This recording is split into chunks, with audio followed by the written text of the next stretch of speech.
দুশ্মন, যেহেতু কাদিয়ানীরা দেশ এবং স্বাধীনতার দুশ্মন, সেহেতু গণপ্রজাতন্ত্রী বাংলাদেশের জনগণের সামনে জুলাই অভ্যুত্থানে যারা এক সাগর রক্ত দিয়েছে তাদের সামনে আমি একটা প্রস্তাব পেশ করতে চাই।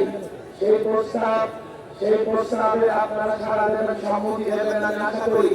প্রস্তাব হচ্ছে, 1 নম্বর প্রস্তাব, কাদিয়ানীদের সমস্ত বই পুস্তক আজ থেকে বাজেয়াপ্ত ঘোষণা করা হলো।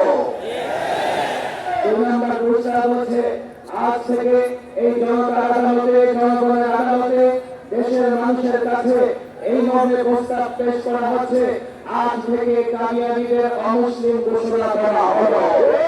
সুতরাং পরিষ্কার বলছি, গণপ্রজাতন্ত্রী সরকার, গণপ্রজাতন্ত্রী বাংলাদেশ সরকার, গণপ্রজাতন্ত্রী বাংলাদেশের রাজনৈতিক দল, এদেশের বুদ্ধিজীবী, এদেশের সমাজকর্মী, রাজনৈতিক ব্যক্তিবর্গ, আপনাদের সকলের কাছে আমাদের উদাত্ত আহ্বান, এদেশের প্রজাতন্ত্রের কর্মচারী, কর্মকর্তা সকলকে বলছি, যেহেতু জনতার আদালত থেকে ঘোষণা হচ্ছে, জনতার সমাবেশ থেকে ঘোষণা হচ্ছে, কাদিয়ানীদের